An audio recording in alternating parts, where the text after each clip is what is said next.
우리가 지난번에 이제 우리 야곱의 가정에 편애로 의해서 생긴 문제들에 대해 살펴봤죠. 그래서 그 편애가 결국은 리브가가 야곱을 자극해서, 그렇죠? 야곱은 안 한다고 그랬습니다. 결국은 자신의 아버지 이삭을 속여서 장자권을 속여서 빼앗는 그런 비극적인 일이 벌어졌죠. 자, 리브가는 이유가 있었습니다. 그렇죠? 하나님이 자기가 두 쌍둥이를 태에 임신했었을 때 하나님께 받은 말씀이 있었죠. 뭡니까? 형이 동생을 섬기게 될 것이다. 그러니까 장자권이 형이 아니라 동생에게 간다. 그러니까 그 약속의 말씀, 하나님의 그 말씀의 근거에서 이런 행동을 했는데 방법은 분명히 옳지 않았죠. 하나님이 속이라고 그런 방법을 주신 것은 절대 맞무지 않습니까? 어쨌든 리브가가 처음에는 기도로서 남편 이삭을 따라서 자녀들도 얻었고, 또 기도로서 자녀들의 그 문제 상태도 말씀을 통해서 배웠는데, 이 인생 말년에 참 기도 대신에 자기 시아버지죠, 아브라함이 했던 거랑 똑같은 방법을 쓴 겁니다. 기도하지 않고 하나님께 뜻을 구하지 않고 자신의 육신적인 방법으로, 자신의 꾀로, 자신의 계획으로 일을 성취하려고 하다가, 명분은 좋아요. 하나님 뜻을 이룬다, 그죠? 그런데 방법이 육신적이었죠. 그래서 결국은 가정에 큰 문제를 일으켰죠. 사실 제가 주일에 말씀 전했던 것처럼 하나님께서는요, 행위대로 보십니다. 여러분 믿으시죠? 심는 대로 거두게 하세요. 그러니까 우리가 좋은 거를 심으면 좋은 걸 거두게 하시고, 다른 사람들에게 악을 베풀면요, 그게 결국 돌고 돌아서 부메랑처럼 나한테 악이 됩니다. 반대로 영적인 것, 선한 걸 심으면 하나님이 좋은 걸로 또 갚아주시는 거죠. 그러니까 내가 다른 사람들한테 손해보는 것 같지만 당장 선을 베풀면요, 선행을 행하면요, 그게 또 돌고 돌아서 나한테 선으로 되갚게 되어 있습니다. 이게 하나님의 이 세상을 다스리는 법칙 가운데 하나이고요. 우린 이걸 믿어야 됩니다. 믿으시죠? 여러분 예수님 생각해 보세요. 예수님, 제가 이 얘기를 한번 들었어요. 그 어떤 분들이 그러시는 거예요. 처음에 이제 복음을 잘 모르실 때, 예수님 같이 불쌍한 사람이 없다는 거예요. 왜? 자기 이제 흔히 하는 말로 자기 있는 거 다 퍼줬는데 돌아온 건 뭐였습니까? 배신에 의한 죽음이잖아요. 그럼 세상 사람들 생각으로 예수님 같이 바보 같은 사람이 없는 거예요. 게다가 마지막에 십자가로 체포돼서 십자가로 가기 전에 체포될 때 저항도 안 하셨어요. 게다가 자신의 제자 가운데 한 명이 배신한 거예요. 근데 가룟 유다만 배신한 게 아니라 자신의 다른 제자들 베드로도 같이 죽겠다 그랬다가 그럼 도망갔잖아요. 그죠? 배신하고 똑같이. 물론 베드로는 뉘우쳤지만 가룟 유다는 뉘우치지 않았지만, 그리고 예수님은 정말 남을 위해서 잘해주셨는데 죽음이라는, 억울한 죽음이라는, 배신을 통한 억울한 죽음이라는 그런, 사실 우리가 어떻게 봤었을 때는 굉장히 손해보는, 일종의 손해보는 삶을 사신 것 같이 보이죠. 그런데 하나님 어떻게 하셨습니까? 그 예수님을 부활시켜 주셨잖아요. 그리고 승천해서 하나님의 왕자 오른쪽에 앉히시고 그분에게 권세를 주신 겁니다. 그래서 그 결과 권세를 받았다는 거 어떻게 하냐고요? 예수님의 이름이 이렇게 퍼지는 거 보세요. 우리가 교회가 존재하고 지금 이 자리에 예수님의 이름의 근거에서 이렇게 모이는 것 자체가 예수님이 승리하셨다는 근거죠. 그렇죠? 여러분, 만약에 예수님이 무슨 이단 교주같이 사이비 메시아처럼요, 아무것도 아닌 가짜였다면요, 이런 일이 벌어지겠습니까? 심지어는 예수님을 위해서 목숨을 거는 사람들도 있고, 아까 선교사님들 보세요. 그렇죠? 목숨이 아깝지 않게 그렇게 하잖아요. 그러니까 그걸 놓고 봤었을 때도 예수님은 승리하신 겁니다. 근데 그분이 진짜 승리하셨다는 걸, 참되게 승리하셨다는 걸 온 세상이 보는 때가 오죠? 언제입니까? 재림하실 때. 그때 만천하 모든 세상이 보는 거예요. 그분을 찌른 자도 보는 거고 믿지 않는 자도 보는 거고 모든 사람이 보는 겁니다. 예수님의 영광, 다시 오시는 재림의 영광. 그리고 모든 혀가 무릎 꿇고 예수님은 주님이시다 이렇게 고백하는 때가 오는 거죠. 더 놀라운 사실은요, 그때 우리가 예수님과 동행한다 이겁니다. 부활의 몸을 입고. 여러분, 이거같이 신나고 이거같이 정말 복된 소망이 어디 있습니까? 지금 저와 여러분은 이 세상에서 아무것도 아닌 사람들이고 사실 우리가 내세울 게 없지만요, 그때 되면 우리가 예수님과 함께 당당하게 이 세상에 다시 와서, 그렇죠? 게다가 우리 한 일의 근거에서 예수님께서 다스리는 일까지 주신다는 거예요. 제가 이 얘기를 가르치고 그러면요, 목사님들 정치에 관심 없어요. 그런 거예요. 근데 이게 여러분 사람이요 좀 살면요 경제력이 생기면 사람이 이 정치에 관심을 다 갖습니다. 부자가 정치판에 나오는 이유가 있어요. 여러분이나 저도요 막 삼성 막 이렇게 막 옛날에 그 정주영 회장님 아시잖아요, 그죠? 우리나라에서 한때 뭐 세계 열 손가락 안에 드는 재벌이었는데 현대가 잘 나갈 때 그러니까 나중에 어떻게 했습니까? 대통령 후보로 나왔잖아요, 그죠? 그리고 그 밑에서 일했던 이명박 씨는 대통령 됐잖아요, 그죠? 예? 얼마 아시죠? 예, 그래서 그 뭐더라 무슨 드라마에도 나오고 어쨌든 그러니까 이게 돈이 있으면 경제력이 있으면 정치에 관심이 있는 겁니다. 자, 우리가 나중에 부활해서 금은보화가 우리 겁니다. 천국에 있는 금은보화가 다 우리 거예요. 그럼 우리가 뭐에 관심이 있을 수밖에 없냐? 우리가 다스리고 주님과 함께 통치하는 일에 우리가 나도 모르게 저절로 관심이 가게 되는 겁니다. 우리가 다 다스리는 일을 하게 되는 거죠. 이 다스리는 일이 거창해서 무슨 이 국회의원 나가고 이것만 생각하시는데 우리가 사실 다스리는 일을 하고 있는 겁니다. 형제나 자매나요 집에서 가장으로 다스리는 일을 하는 거고 자매님은 자녀들을 다스리는 일을 하시고 또 직장에서 다스리는 일도 다 하시는 거예요. 그죠? 직장은 상사, 부하직은 이 관계가 없는 직장이 없어요. 우리는 공산주의처럼 평등하다 그래서 모든 사람이 상사다 이거 불가능하죠. 그럼 일이 됩니까? 안 되죠. 그러니까 이게 다스리는 일은요 사람이 사는 모든 곳에 존재하는 겁니다. 우리가 그 일을 하고 있는 거예요, 사실. 그러니까 우리가 그때 주님과 함께 또 놀라운 일이 기다리고 있겠죠. 그러니까 이게 주님이 다 심는 대로 거두게 하시는 겁니다.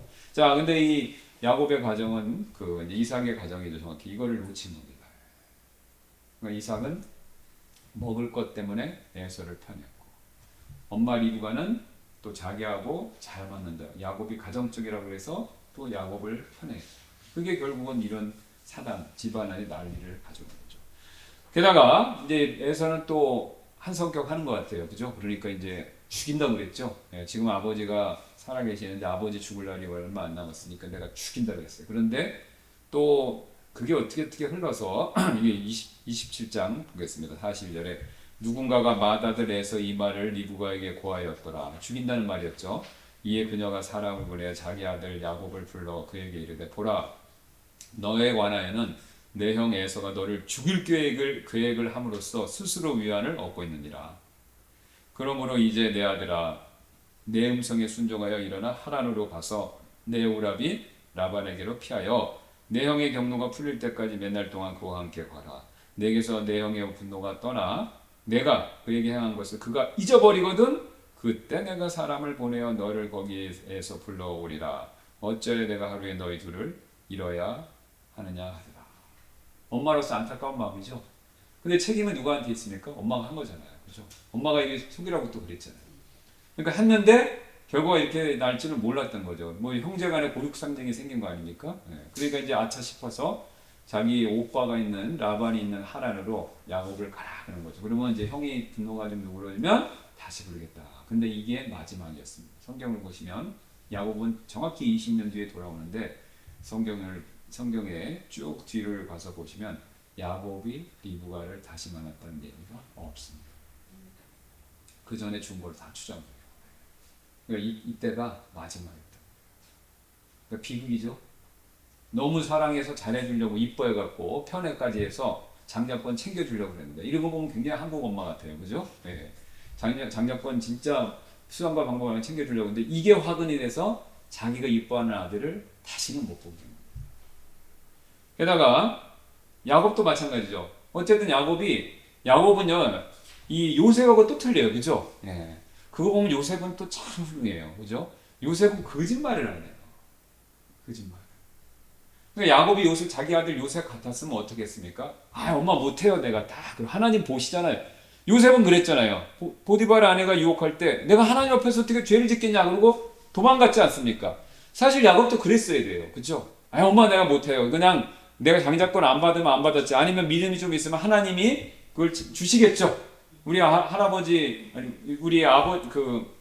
할아버지 아브라함 얘기 생각 안 나세요? 아버지 고생했다는 거 이스마엘 때문에 그거 얘기하면서 거절했어야 되는데 야곱은 그걸 덥석 받아들였죠. 그 결과 야곱도 마찬가지입니다. 자기를 제일 아끼고 사랑했던 어머니는 더 이상 못 볼 뿐만 아니라 가갖고 자기보다 단수가 몇 단이 높은 누구요?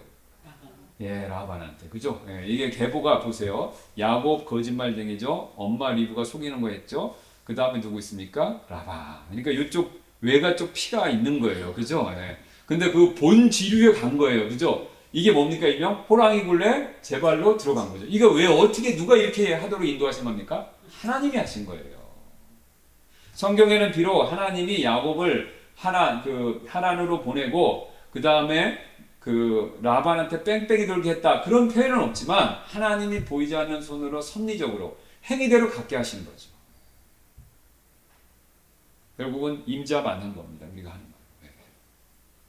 자, 여기서 우리가 중요한 원칙을 하나 배우는데요. 하나님은 은혜로우시며 오래 참으시고 우리가 회개하고 바로잡을 수 있는 시간을 허락해 주신다는 거죠. 여러분 리브가나 야곱한테 이런 20년의 기간을 주신 이유가 있어요. 뭡니까? 뉘우치고 회개하라. 근데 이 사람들이 뉘우치고 회개했으면 몰라요. 더 빨리 돌아올 수도 있었고 다시 상종했을 수도 있을 겁니다. 근데 뉘우쳤다는 얘기가 없습니다. 그냥 이렇게 덮고 간 것 같아요.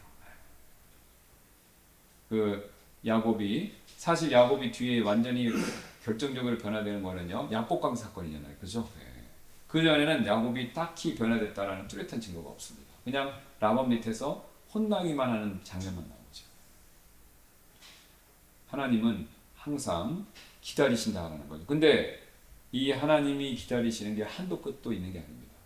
사실 우리가 잘못하고도 하나님이 기다려 주시기 때문에 오히려 우리가 사람들은 반대로 생각합니다. 여러분 지금 안 믿는 자들 보세요.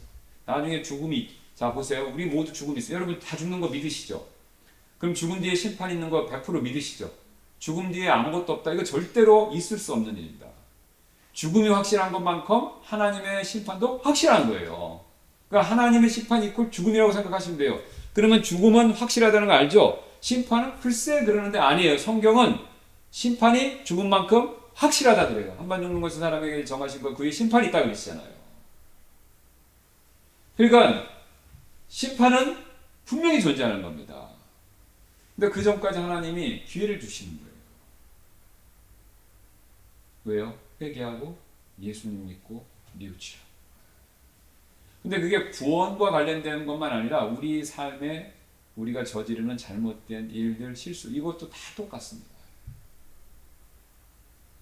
그런데 하나님이 너무 오래 기다려주시다 보니까 괜찮거니 이렇게 늘 생각한다는 얘기인 거죠. 그리고 예수님 안 믿는 사람 큰 소리시잖아요. 그죠? 예, 예수님 안 믿는 큰 소리죠. 뭐 하나님 어디 있어? 내 마음대로 사는데 북한의 김정은 보세요. 저렇게 잘못 나쁜 짓 하면서도 큰 소리 떵떵 치고 그죠? 예, 사람 죽이는 거 진짜 우습게 여기고 예, 하나님에 대해서 두려움이 없는 겁니다. 그러나 그가 심판 피할 수 있습니까? 아니죠. 못 피합니다. 결국 크게 심는 대로 거두니까 몇 배로도 받을 거예요. 여러분 지옥도 등급이 있는 거 아세요? 천국도 등급이 있죠. 등급이 있어서 이슬람처럼 몇 층이 있다는 게 아니라 천국에서도 하나님 이게 천국에서 등급은 뭐냐면요.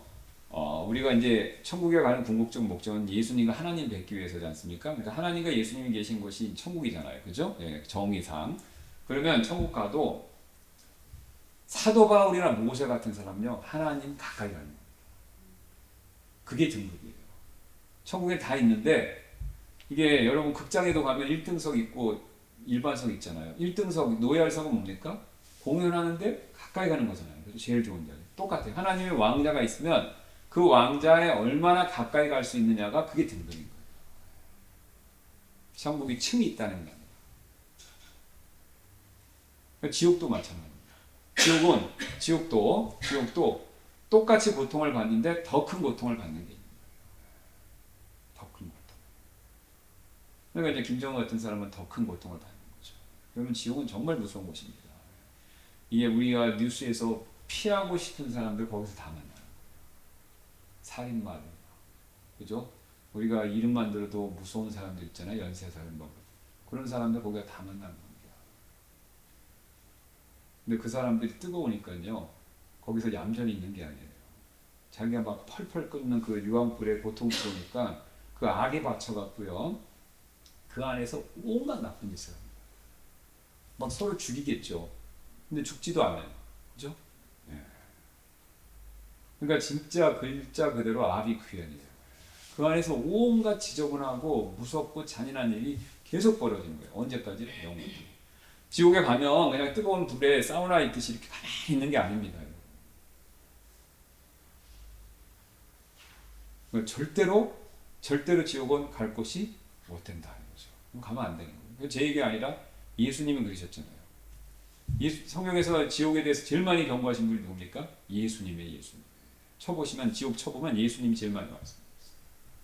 예수님이 너무나 잘 아시니까 가지 말게 하기 위해서 이 땅에 오신 거죠.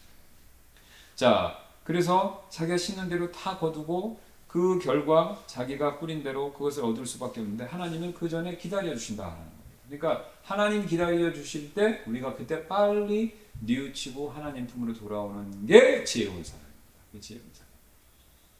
버텨도 소용없고요. 팔아보세요. 성경에서 제일 이게 모형이거든요. 사실 파라오가 사탄의 모형이잖아요. 그러니까 이 세상에서 하나님을 대적해서 제일 버티는 사람이 누구냐면 사탄이거든요. 그 사탄의 모형이 누구였냐면 파라오인 거예요. 근데 파라오 어떻게 됐습니까? 무릎 꿇었죠.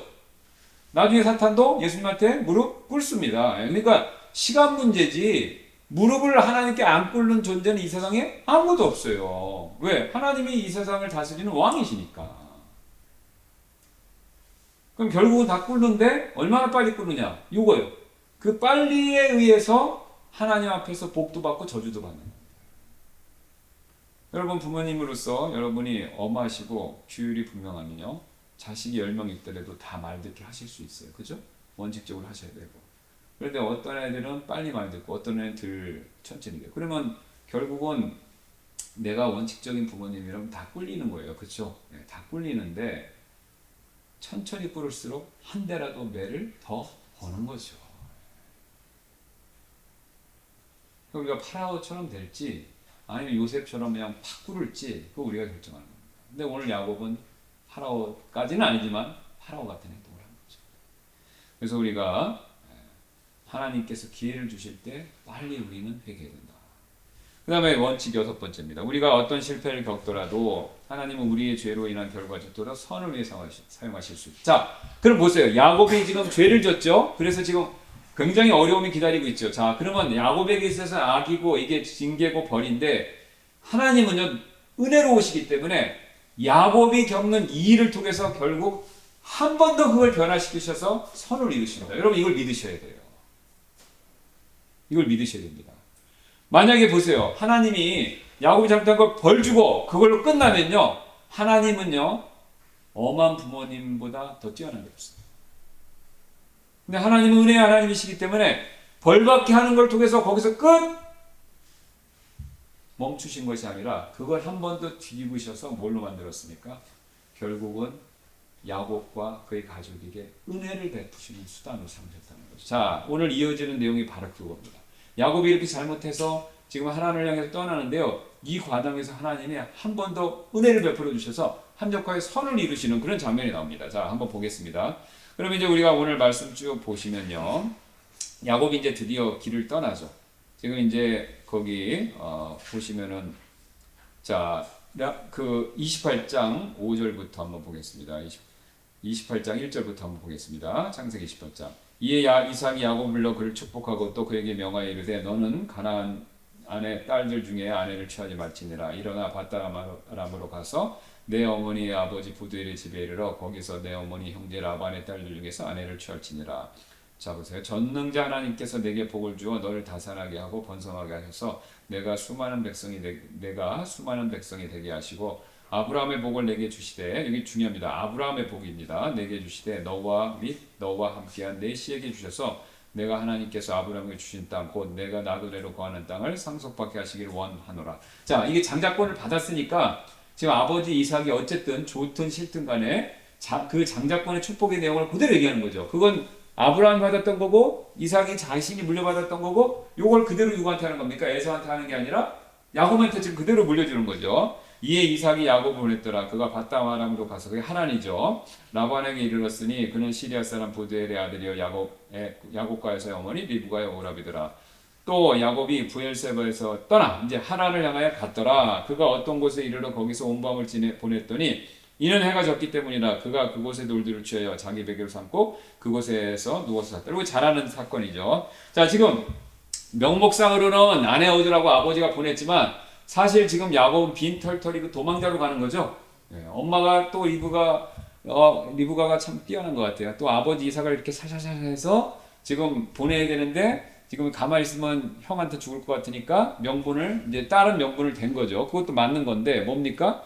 지금 에서 보세요. 이 가난한 여자 들어가서 내가 속 터져 못 살겠으니까 야곱도 그러면 안 되니까 야곱은 보냅시다.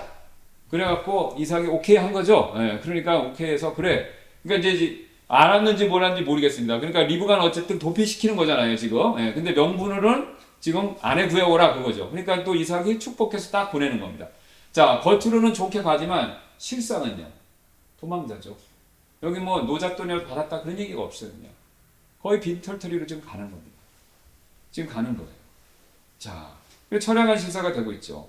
그래서 이제 베델을 찾아서 가고 있는데 지금 가고 있는데 지금 하란으로 가는데 지금 야곱이 지금 살고 곳이 부엘세바인데 여기 지도를 봐주세요. 이게 지도를 보고 오늘 중요한 내용인데 이걸 잘 여기 부엘세바가 어디냐면 이스라엘의 지형을 좀 아실 필요가 있습니다. 이스라엘은요 남쪽은 평야하고 북쪽은 산악 지역입니다. 근데 그 산악 지역인데요, 저를 보세요. 이게 산악 지역이면 요 가운데가 이렇게 움푹이에요. 그래서 지중해 연안에 여기가 평지고요. 그 다음에 여기 움푹된데 밑에 여기 요르단강이 있죠. 요단강 흐르는 데가 평지예요. 그리고 산이고 밑에는 평야입니다. 그러니까 지금 이삭은 요 남쪽에 평야지대 부엘사바에 사는 거예요.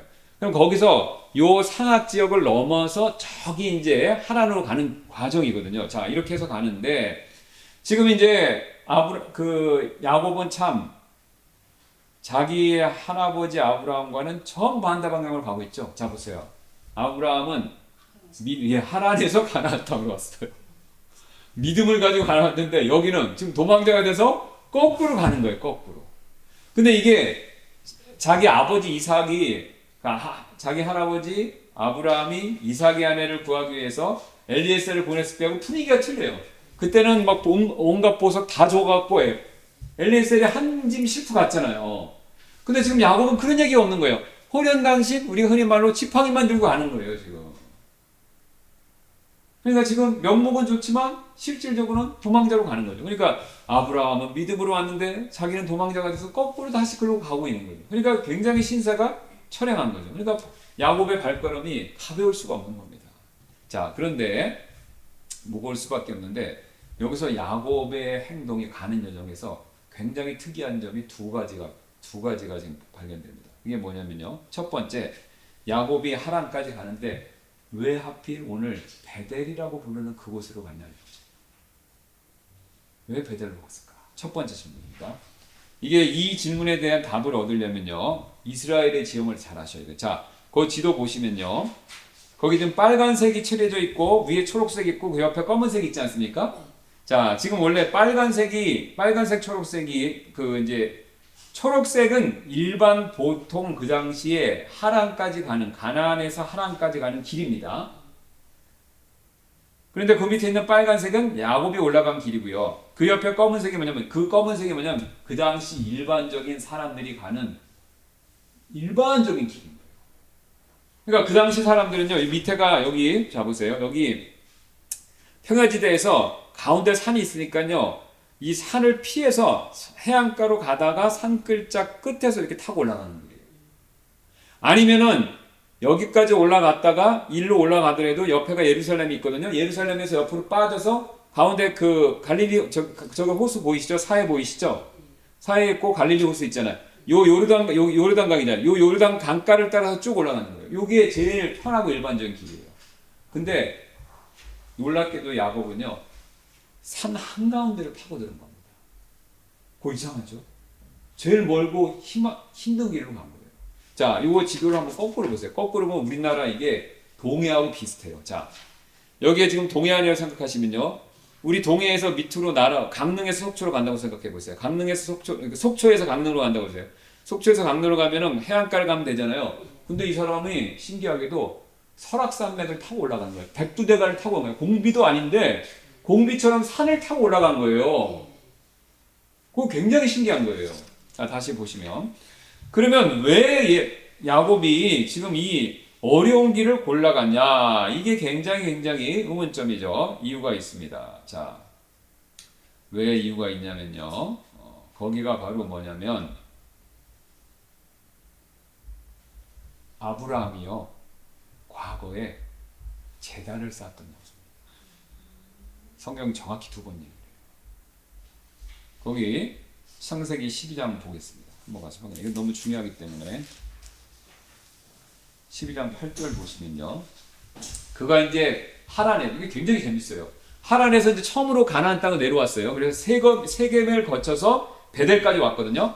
그러니까 이제 드디어 가나안 땅에 처음 입성한 겁니다. 그래서 8절 보세요. 그가 거기에서부터 베델의 동쪽에 있는 산으로 이동하여, 보세요. 베델의 동쪽에 있는 산이라고 하죠. 베델은 산이에요. 동쪽으로 이동하여 장막을 쳤더니 서쪽은 베델의 동쪽은 아니더라. 거기에서 그가 주의 이름을 주께 제단을 쌓고 주의 이름을 불렀더라. 세겜을 쌓고 그 다음에 가나안 땅에 들어서 본격적으로 제단을 딱 쌓고 거기서 하나님을 경배하면서 주님의 이름을 부른 장소예요.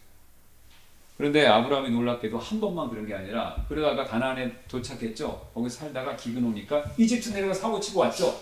사고치고 거기서 한 번 파라오한테 혼나고 다시 또 이 산으로 올라와서 또다시 여기서 하나님을 더 경배합니다. 그 내용이 어디 나오냐면요. 13장 3절 가서 보세요. 그 13장 3절. 그가 남쪽에서부터 이집트죠. 그의 여행을 계속하여 베델까지 이르러 일부러 산까지 다시 오는 거예요. 베델과 아이 곧 처음에 자기의 장막이 있었던 곳에 이르렀고 또 그가 처음으로 보세요. 처음 강조하죠. 가나안 땅 들어와 처음입니다. 처음으로 제단을 쌓았던 곳에 이르렀더니 거기에서 아브라함의 주의 이름을 또 부릅니다. 자, 아브라함 여정이에요. 내려와서 가나안 땅 입성하고 감사해서 제단을 딱 쌓은 거예요.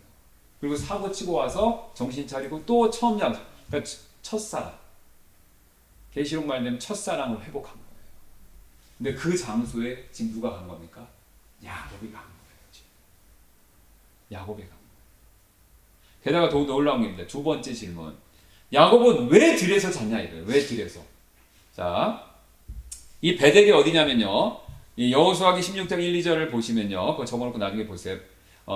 이런 표현이 나옵니다. 이제 가나안 땅을 정복할 때 베델에서부터 누스로 나가고, 그러니까 뭐냐면 간단하게 시간이 없으니까 말씀드리겠습니다. 베델하고 루스가 떨어진 곳이에요. 근데 그 당시에 루스라는 도시가 있었어요. 근데 나중에 이 베델이 지금 이 야곱의 이 사건 이후에 베델이라고 이름 짓고 나서 이 베델이 커지면서 루스를 흡수해서 나중에는 전체가 그 베델이라고 이렇게 부르게 되는 겁니다. 성경 역사고. 근데 그 당시에는 이제 아직 베델이라고 충분히 불려지지 않은 곳이었기 때문에 야곱이 베델이가 처음 불렀으니까 안 왔기 때문에 루스가 있어요. 그러니까 루스라는 성이 있었던 거예요. 두 도시가 가까이 있었는데 합쳐진 거죠. 근데 이 루스라는 성이 지청에 있는데 야곱은 밤에 거기를 안 들어간 겁니다. 왜 안 들어갔을까요? 그 당시 밤에요, 노숙을 한다는 건 목숨을 내놓는 거죠. 왜 그렇죠? 첫째, 요 중동 지방, 이 이스라엘 지방에는요, 그 당시에 맹수가 무지하게 많습니다. 사자 나오죠? 곰 나와요. 다윗이 물매돌 할 때 그 표현 나와요. 사자하고 곰 잡았다는 얘기가 있어요. 그럼 밤에 거기에서 인척이 없는데 그냥 잔다? 그럼 사자밥 되겠다는 거예요. 여러분 사자나 곰은 밤에 활동하는 거 아시죠? 낮에 자고 밤에. 그럼 목숨 걸고 밖에 잔 거예요. 게다가 강도가 많잖아요. 그죠? 근데 강도의 위험도 있고 야생맹수의 위험도 있는데 왜 그가 거기서 노숙을 했냐 이거죠. 거기에 바로 힌트가 있습니다. 거기 보면요. 다시 한번 본문을 가서 보시겠습니다. 자, 오늘 본문을 보면은 거기에 자, 거기 보겠습니다. 10절, 11절, 28장 11절. 그가 어떤 곳에 이르러 거기서 온 밤을 보냈더니 이는 해가 졌기 때문이라. 그가 그곳의 돌들을 취하여 자기 베개로 삼고 그곳에 누웠다. 지금 여러분 어떤 곳이죠? 이 어떤 곳이 지금 정황을 놓고 봤을 때 바로 제단을 쌓았던 곳이에요. 히브리어로 들어가면 이게 명확하게 뜹니다. 그걸 갖다가 히브리어에서는 하마콤이라고 그러는데 하마콤이 장소를 얘기하는데 거기에 정관사가 붙어요. 그러니까 지금 여기서는 어떤 곳 이렇게 번역됐지만 히브리 뉘앙스는요. 야곱이 그곳에 갔다 할 뜻이에요. 그러니까 여기서 어떤 곳 그러면요. 성경 기자하고 성경을 읽는 유대인들은 서로 아는 거예요.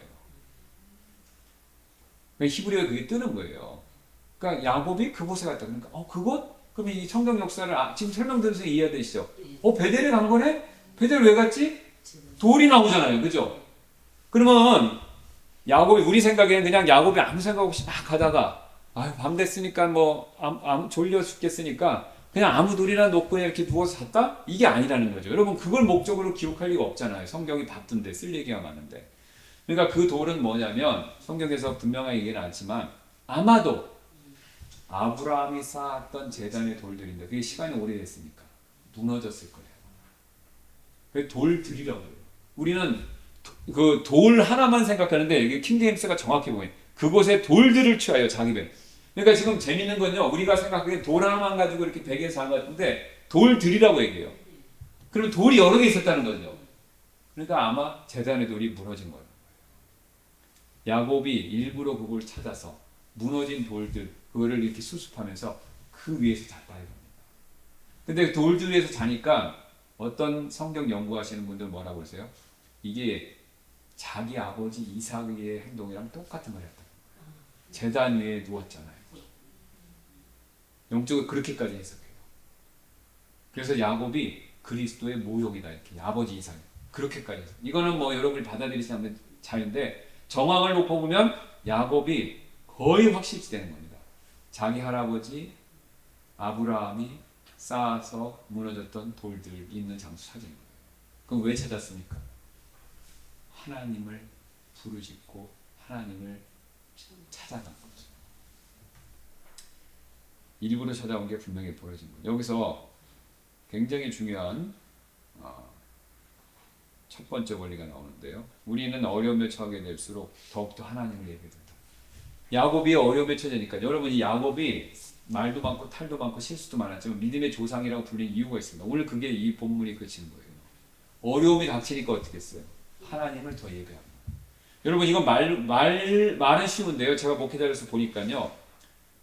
거의 대부분 제가 수치로 딱 말씀드릴 수는 없는데 거의 대부분의 분들이 어려움이 오면 뒤로 물러나세요. 조금 어려움이 오면 교회 오세요. 근데 큰 어려움이 오잖아요. 교회 안 오세요. 반대로 해야 되는데 사실은 그래요. 통계적으로 따지면 그렇습니다. 어려움이 크면 클수록 실족할 확률이 높아진다는 거예요. 근데 야곱은요. 어려움이 클수록 하나님께 나갑니다. 그러니까 우리가 어려울 때 교회 와서 하나님께 예배해야 돼요. 이거 당연한 것 같은데 실제로 잘 안 된다 이거죠. 그 다음에 야곱이 그렇게 그걸 했다는 증거가 35장 3절에 나옵니다. 오늘 야곱이 그렇게 행동을 안 했기 때문에 믿음의 조상이라 불린 거죠. 창세기 35장 3절 보세요. 야곱이 그 행동을 또 보여줘요. 우리가 일어나 베델로 올라가자. 내가 거기서 하나님께 제단을 쌓으려 하노니. 그죠?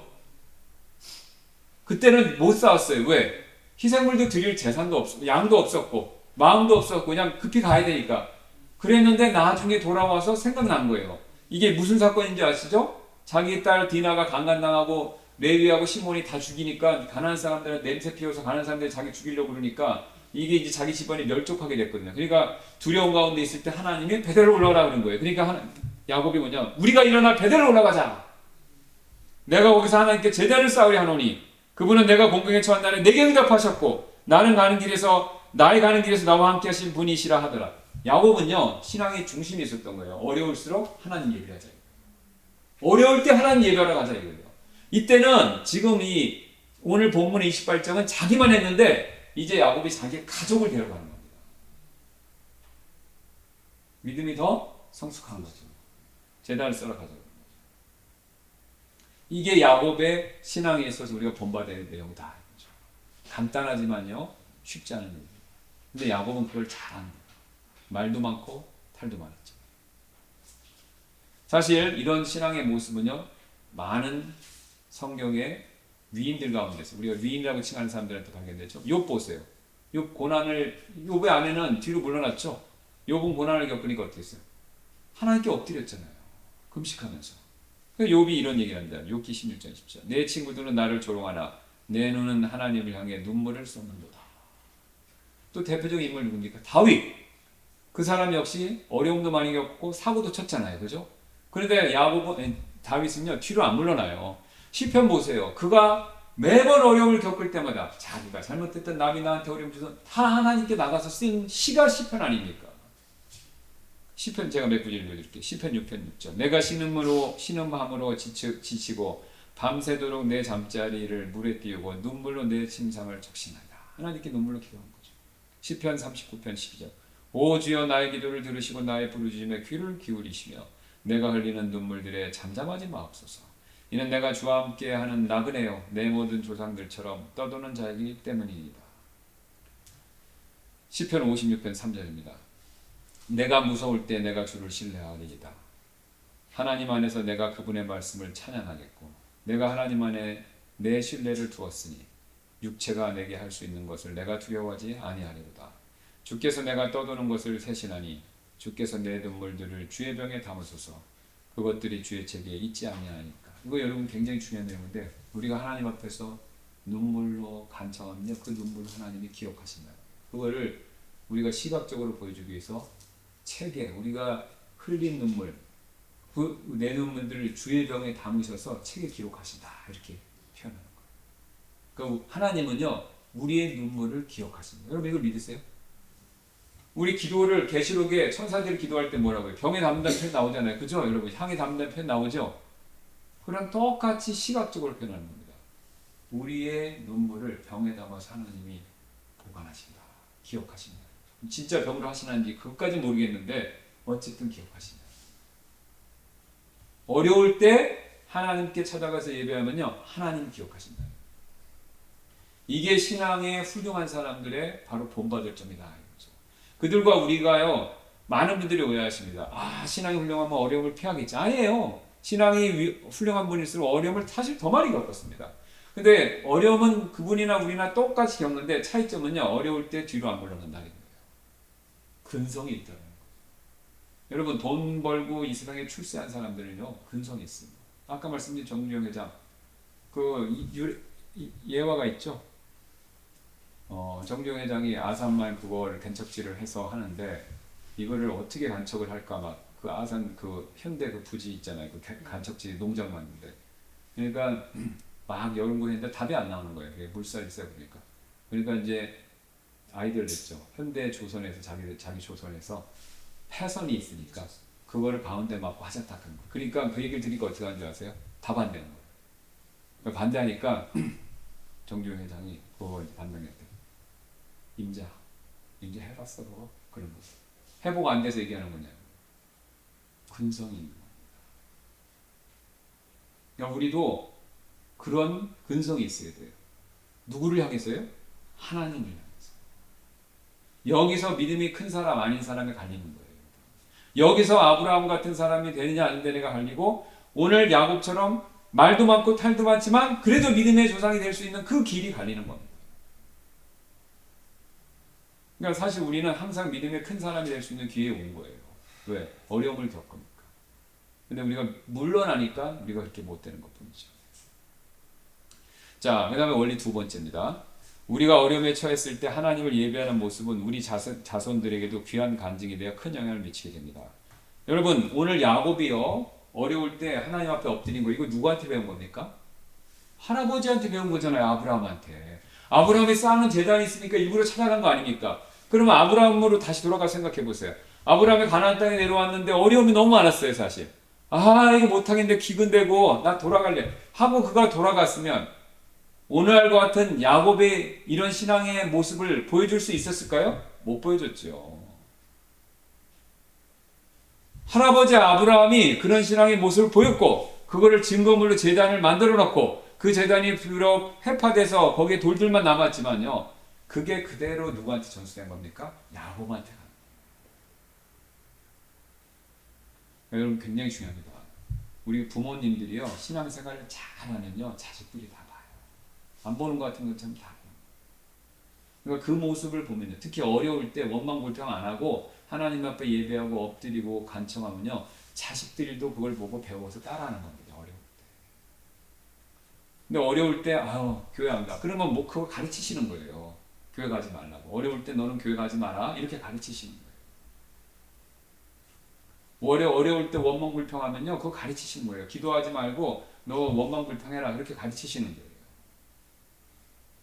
아브라함이 훌륭하니까 누구도 훌륭한 겁니까? 야곱도 훌륭해지는 겁니다. 그러니까 왜 내 자식 말 안 듣고 그러냐? 그거 자식만 탓하기 앞서서 나를 좀 보셔야 됩니다. 나를. 내가 신앙생활 잘하고 특히 어려울 때 잘해야 자식도 그걸 보고 배워서 따라한다. 자, 이렇게 이런 신앙 자세를 견지하자 하나님께서는요 그런 자들을 외면하지 않는다라는 사실을 보여주시죠. 우리가 잘 아는 것처럼 어떤 일을 보여줬습니까? 하나님이 꿈 가운데서 나타나 주신 거죠. 놀랍지 않습니까? 네. 하나님이 꿈 가운데서 야곱을 딱 만나 주신 거예요. 우리가 보기에는 그냥 야곱이 정신없이 가다가 우연히 돌베개 자고 해서 하는 것 같지만 이 정황이 이런 걸 보여주기 때문에 하나님이 야곱의 마음을 아시고 그날 밤에 꿈에 나타나 주신 것이죠. 네. 자, 여기서 이제 잘 아시는 것처럼 사닥다리 나오는데 사닥다리라는 말은요 성경에서 한 번만 사용됐습니다. 한 번만 여기서. 근데 성경에서 이 하늘에 올라가 하늘과 땅을 연결해 주는 게 사닥다리가 하나 있고요. 여기 처음에 나온 거. 그 다음에 또 다른 게 나오죠. 바벨탑. 근데 바벨탑하고 여기 사닥다리는 차이가 있어요. 둘 다 공통점은 하늘과 땅을 연결해 주는데 바벨탑은 밑에서 올라가는 거예요. 이 사닥다리는요 위에서 내려오는 거예요. 야곱이 쌓은 게 아니죠. 사닥다리가 위에서 내려오고 딱 땅에 닿은 겁니다. 그럼 그걸 뭘 보여주냐? 하나님이 찾아와 주신다. 이게 게다가 더 놀라운 사실은 오늘 본문 보시면 28장 13절 보세요. 또 보라 주께서 그 위에 서서 이르시되 사다리 위에 딱 계시는 거예요. 거기에. 나는 주니 곧 내 조상 아브라함의 하나님이요 이삭의 하나님이니 내가 누운 땅을 내가 너와 내 씨에게 주리라. 딱 그 말씀을 하시는 거죠. 지금. 여기 세 번째 원리를 발견할 수 있습니다. 우리 스스로의 힘과 노력으로는 하늘에 계신 하나님께 나아갈 수 있는 방법이 있습니까? 없습니까? 없죠. 네, 없는 거예요. 그래서 이 오늘 야곱의 사다리 사건을요 정확하게 이게 결국 뭡니까? 예수님의 모형이죠. 이건 제 얘기가 아닙니다. 그 사실 예수님께서 이렇게 말씀하신 적이 있어요. 1장 51절. 또 그분 요한복음 1장 51절입니다. 또 그분께서 그에게 이르시되 진실로 진실로 내가 너에게 이르노니 이후로는 하늘이 열리고 하나님의 천사들이 인자 위에 오르락내리락 하는 것을 너희가 보리라. 그죠? 이게 야곱의 사다리 사건을 예수님이 모형적으로 그걸 가져오셔서 빗대서 말씀하시는 거죠. 자, 그렇다면 왜 예수님께서 지금 사다리를 말씀하실까요? 14장 6절에 답을 이렇게 주고 있죠. 요한복음이 예수님께서 그에게 이르시되 나는 길이요 진리요 생명이니 나로 말미암지 않고는 아무도 아버지께로 갈 자가 없다. 자, 이게 뭐냐면요. 제가 사다리를 준비해 왔습니다. 예. 자. 요 예수님이 지금 사다리를 자신을 사다리로 비교하신 거예요. 그 왜 사다리를 비교하셨습니까? 하늘에 가려면 사다리가 있어야 된다. 성경에서 말하는 사다리는 위에서 내려온 사다리죠. 그리고 예수님은 이 사다리로 올라가는 것을 길이라고 그러시는 거예요. 예수님이 만약에 요즘에 오셔서 말씀해 주셨다면 예수님이 사다리라고 안 하고 엘리베이터라고 하셨을 거예요. 이해하기 쉽게. 자, 제가 조사해 보니까 갔다 오신 분들이 있을 거예요. 저는 그 앞에까지 여러 번 가봤는데 거길 타보지 못한 롯데월드 123층 아시죠? 거기에 꼭대기층이 서울스카이라고 하는데 높이가 555m라고 합니다. 근데 거기까지 올라가 그게 대한민국의 제일 높은 건물 세계에서 5번째 높은 그러니까 거의 세계에서 제일 높은 곳이에요. 근데 거기에 고속 엘리베이터가 있는데 1분에 다 올라간다고 합니다. 타보신 분은 아실 거예요. 자, 그럼 거기 올라가는 분들은 하시는 일이 뭐냐? 스위치를 누르고 아래 타고 1분만 있으면 올라가는 거예요. 한 거 있습니까? 아무 없었죠. 그 500m 꼭대기 123층을 누가 데리고 올라간 거예요? 엘리베이터가 데려간 거죠. 엘리베이터가 필요한 모든 일을 다 해준 거죠. 내가 만약에 걸어서 올라간다 123층 못 갈 수도 있어요. 그죠? 예수님 바로 그렇게 해주십니다. 엘리베이터처럼 우리가 예수님 안에 들어가기만 하면 믿음으로 예수님이 우리가 죽음 이후에 어떻게 해요? 우리를 천국으로 올라가시는 거죠. 천국으로 올라갈 때 우리가 할 수 있는 거 아무것도 없고 할 수도 없고 할 필요도 없는 거죠. 그거를 그 시대 사람들 이해하기 쉽게 사다리. 지금 있으면 엘리베이터라고 그러셨겠죠. 지금은 사다리를 얘기하면 잘 안 와요. 왜? 사다리 올라가는 것도 힘드니까. 네. 근데 그 당시엔 사다리만 있는 거에도 감사하게. 바로 예수님께서 이 일을 해주셨다는 거죠. 자, 그래서 원리 네 번째, 우리는 예수님에 대한 모형을 이용할 때 효과적으로 복음 전할 수 있다. 시간 관계상 이거는 생략하고요. 그래서 제가 이거를 요 사다리로 복음을 전하는 방법이 있습니다. 제가 나중에 가르쳐 드릴게요. 요걸 설명하면 특히 나이 든 어르신들한테는 아주 효과가 좋아요. 아주 좋습니다. 다음에 한번 설명드리겠습니다. 그 다음에 드디어 하나님께서 자신을 다 꿈속에서 보여주시고 약속도 주셨죠. 야곱에게 약속이. 근데 그 약속은 다 뭐냐? 13절에는 땅을 주시겠다. 14절에는 자손을 주시겠다. 28장입니다. 14절 후반에는 땅의 모든 민족들이 복을 받을 것이다. 15절에서는 그를 보호해 주시고 함께 해 주실 거다. 이거죠. 여러분 지금 이 약속은요. 야곱에게 정말 필요한 약속이죠. 야곱은 지금 불확실성에 있어요. 이게 지금 뭐 때문에 생긴 일입니까? 이 사단이 왜 났습니까? 장자권 축복이잖아요. 억지로 받았는데 이게 될지 안 될지 모르는 거예요 지금요. 자기는 죄인이 돼버려갖고 알지도 못하는 곳으로 가는데 그 잘 갈 수 있을지 라반이 누군지 그거 알 수도 없고 어디 찾아갈고 지금 서울 가서 김서방 찾기잖아요. 그죠? 그러니까 불확실성이 너무 많은 거예요. 야곱에게는 걱정할 게 너무 많은 거죠. 근데 하나님이 그 불확실성을 다 제거해 주시는 약속을 해주셔요. 그리고 마지막에 보호해 주시겠다. 다섯 번째 원리입니다. 하나님께서는요 자신을 진정으로 경배하려고 하는 자를 절대로 내버려 두시지 않는다라는 거죠.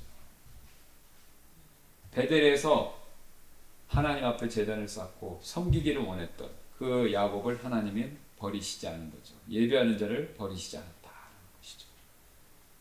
그 뒤에 야곱이 잠에서 깨어났습니다. 그렇죠? 16절 야곱이 잠에서 깨어 이르되 주께서 확실히 이곳에 계시거늘 내가 알지 못하였도다 하더라. 그가 두려워하여 이르되 이곳이 얼마나 두려운 곳인가. 이곳은 다름 아닌 하나님의 집이여 하늘의 문이로다 하더라. 여기 흥미로운 사실이 있습니다. 여러분 만약에 꿈에서 하나님 뵀으면 어떠실 것 같으세요? 야 신기한데 이거 막 그럴 것 같잖아요. 근데 야곱은요 반응이 두려움이었어요. 자, 왜 두려움이냐? 하나님은 거룩하시기 때문에 꿈이든 현실이든 우리가 하나님을 딱 진짜 보면요 두려움을 갖는 게 정상입니다. 그래서 여러분 이 나 막 꿈으로 환상으로 예수님 봤다 뭐 이렇게 막 입신했다 이런 분들 얘기 들을 때 진짜인지 아닌지 가리는 제가 제일 확실한 방법 가르쳐 드릴게요. 그거를 봤다는 분이 처음에 하나님이고 예수님을 딱 봤을 때 두려움을 느꼈냐면 그냥 그거 딱 물어봤어요. 두려움을 안 느꼈다는 거 같잖아요. 성경에서는 100% 예외가 없습니다. 성경에서는 100% 하나님을 환상이든 직접 딱 보면요 두려움을 저절로 느끼게 돼 있어요. 이사야서 아시죠? 이사야도 우시아 왕이 죽던 해 하늘이 탁 열리면서 하나님이 옷 자라가는 것만데 화로다 부정한 자기가 죽는다라고 생각하잖아요. 계시록에 보면 요한이 나오는데 부활하신 예수님을 만나요. 그러면 요한은 100살로 제일 사랑받는 제자였어요. 예수님이 품에 기대고 베드로가 질투할 정도로 너무 친한 사이였어요. 근데 영광 중에 계신 하나님으로서 영광을 다 드러내신 예수님 보니까 처음 반응이 예수님 반갑습니다. 사랑해요. 이게 아니라 죽은 자가 적절했다. 왜 하나님 보면 우리 기쁘고 신기할 건데 아니에요. 두려움을 느끼냐? 거룩하신 때문에 그렇습니다. 성경에서 말하는 거룩함 두 가지가 있습니다. 거룩은 분리인데 그 분리는 뭐로부터 떨어지는 거잖아요. 두 가지로부터 떨어지는 겁니다. 첫 번째는 여러분이 잘 아세요. 죄로부터 분리되는 거.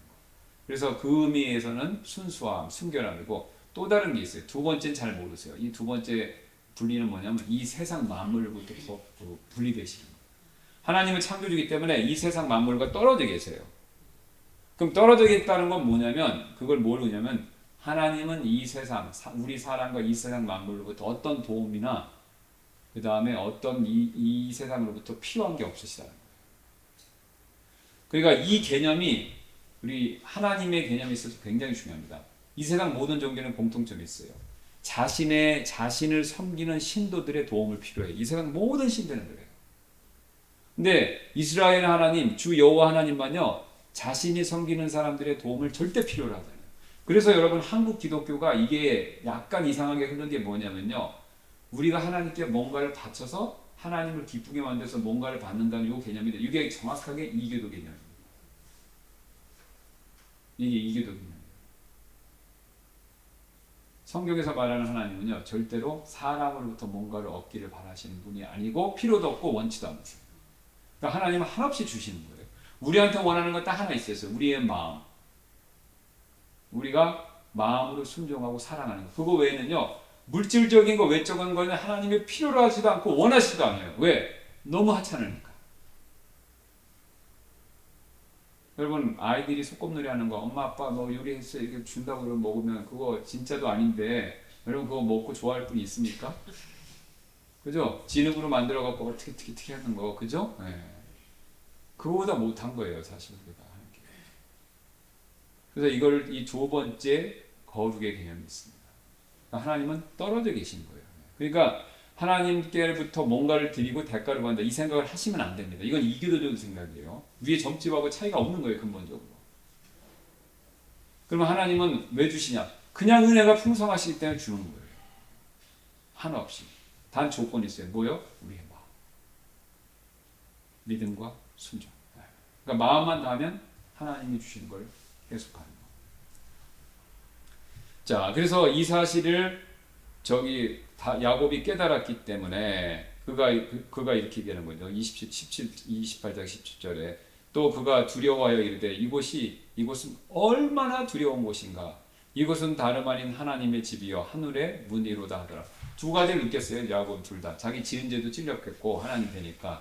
그 다음에 하나님은 만물을 초월해 계시는 분이라. 자기가 그걸 다 깨닫는 거죠. 그 다음에 베개를 돌들 가운데 하나 삼아서 거기다 뭘 했습니까? 기름을 붓고 그 다음에 이름을 벳엘 이렇게 부른 거죠. 예. 이렇게 부른 거죠. 이게 결국 뭐냐면 기름 붓는 게 뭐냐면 거룩하게 구별하는 거지 않습니까? 제사장들 다 기름. 그러니까 지금 야곱이 그걸 느낀 거예요. 하나님의 거룩하심을 느꼈기 때문에 기름 붓는 행동을 한 것이죠. 그리고 서원을 한 겁니다. 그래서 유명한 서문하죠. 20절, 22절. 야곱이 서원하여 이르되 만일 하나님께서 나와 함께 하셔서 내가 가는 이 길에서 나를 지키시고 또 빵을 먹고 먹을 빵과 입을 옷을 주심으로 내가 평안히 내 아버지 집으로 다시 오게 하시면 그때 주께서 나의 하나님이 되실 것이요 또 내가 기둥으로 세운 이 돌은 하나님의 집이 될 것이며 하나님께서 내게 주신 모든 것에서 10분의 1을 내가 반드시 하나님께 드리겠나이다. 여러분 여기서 놀랍게도 야곱이 변한 겁니다. 자기 마음대로 훔쳤던 사람이 하나님 앞에 약속을 하는 사람으로 바뀐 거죠. 여기서 중요한 또 원칙을 보는데요.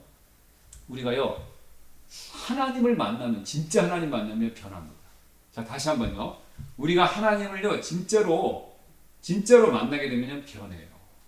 오늘 야곱이 두 번 하나님 만나는 장면이 나와요. 여기서 한 번 나오고 야복강에서. 근데 두 번 다 만나니까 어떻게 된 줄 아세요? 변했어요 사람. 사실 우리 그리스도인들은 변해야 되죠. 그죠?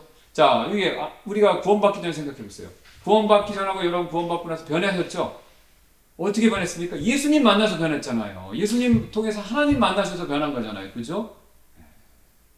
근데 우리가 변해야 되는데 이게 잘 안 변합니다. 그럼 변하는 방법이 뭐냐? 하나님을 만나면 돼요. 그래서 우리가 예수님을 통해서 하나님 만났기 때문에 우리 한 번 변했고요. 삶을 위해서도 계속 변해야 되려면 계속 하나님 만나야 돼요. 자, 그럼 하나님 어떻게 만드냐? 과거에는요. 히브리서 1장 1절 2절 말씀. 지나간 때는 다양한 방식으로 하나님 만났어요. 꿈이나 환상이나 뭐 환청이나 뭐 별별 방법을 천사를 통해서 만났는데 지금은 하나님이 그 방법을 안 쓰십니다. 뭘 사용하세요? 말씀을 통해서 하나님을 만나는 겁니다. 왜요? 이 말씀을 보면요. 내 생각이 바뀌어요. 내 마음이 바뀌는 거예요. 성령님이 역사하셔서. 그래서 여러분이 성경 말씀을 열심히 보시면요. 그 성경 말씀 보시는 가운데 하나님을 만나게 되는 거예요. 영적으로. 그러면서 내가 변하는 거예요. 하나님을 만나면 변합니다. 근데 그 방법이 하나님의 말씀을 제대로 알아서 지식적으로 말고요. 제가 눈을 강조하죠. 머리로 쌓는 거는 효과가 없다.